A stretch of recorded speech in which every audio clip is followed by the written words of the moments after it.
funding agencies in such a way that culture is understood as an asset and as an integral part of development. Okay, so what are we doing in practical terms? And now you're going to get a long list of what we're trying to do at SPC. And this is really, our work is mandated by an institution called the Council of Pacific Arts, which is now the Council of Pacific Arts and Culture, which was created to overview the Festival of Pacific Arts. And this council meets every 2 years. It's made up by all the member countries of SPC, but it also includes Hawaii and Norfolk, who are members of the Festival of Pacific Arts, but not of SPC. There must be a historical reason for that. Okay, so some of the initiatives Peggy mentioned earlier. One of them is the development of a Pacific and culture and education strategy for greater inclusion of the culture and arts and education at all levels, and particularly to strengthen the culture sector through a greater emphasis on access to cultural training and tertiary level education in the arts and culture. So it was fantastic to see the AUT graduation here of the Masters in Arts and Designs.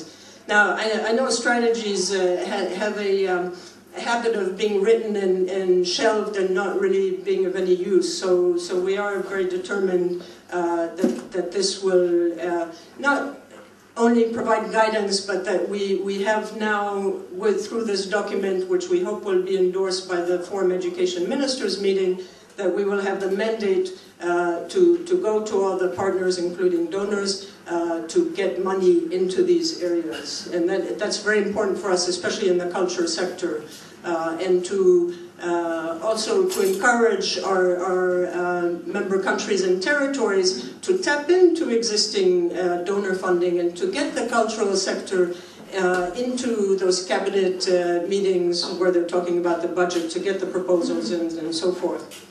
The other thing is the development of a regional cultural strategy, and that's a requirement of the Pacific Plan, Objective 11.1 to be precise.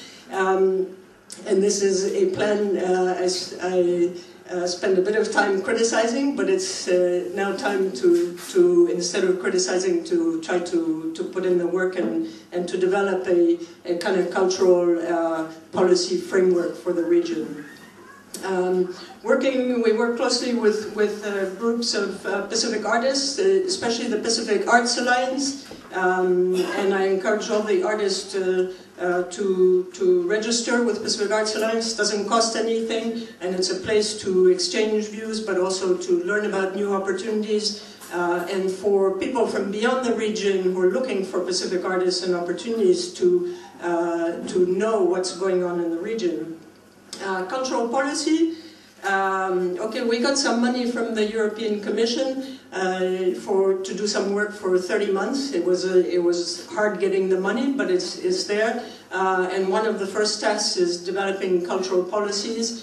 So there's 6 countries that are just in the process now of developing a cultural mapping, planning, and policy process.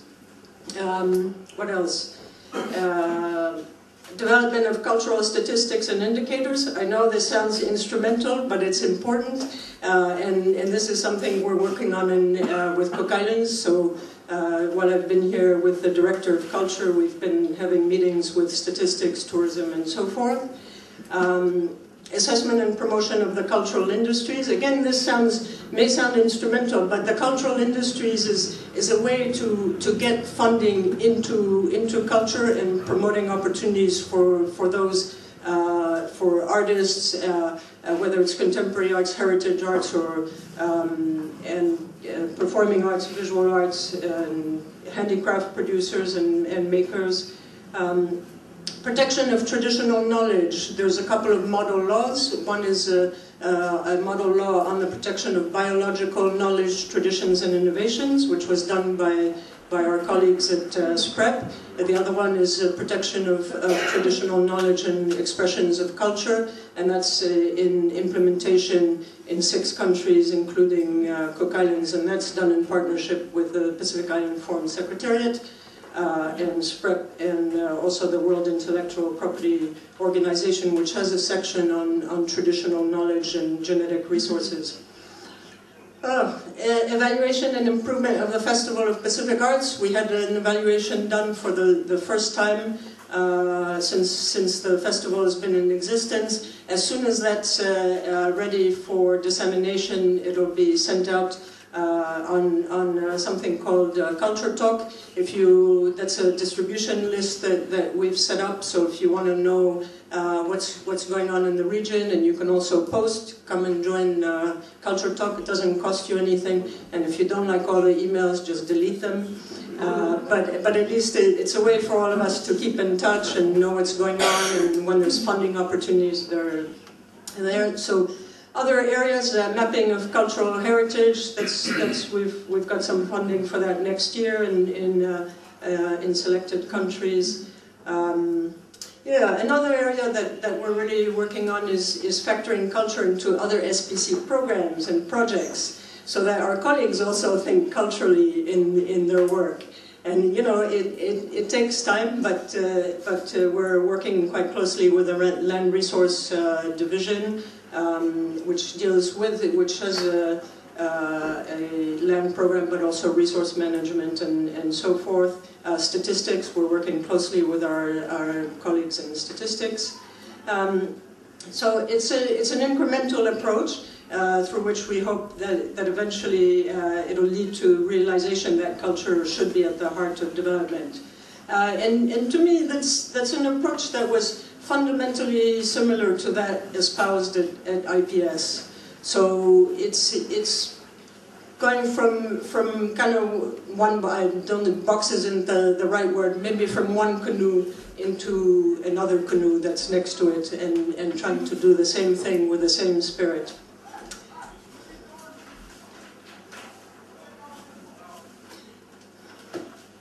So I just wanted to thank Ron for all he did for us, and Margie.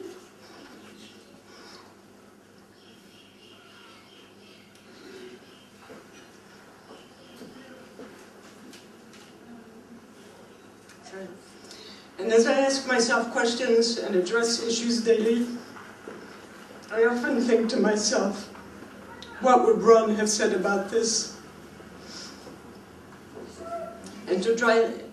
And I try to get the answer, and it's usually something of a reality check, because Ron was always direct to the point, as some of you have pointed out, but he was great in that way, because if we were straying or doing things that weren't really useful, he would tell us. So I just wanted to tell you, Ron, you live in our hearts and in our minds, and continue to guide us. So thank you.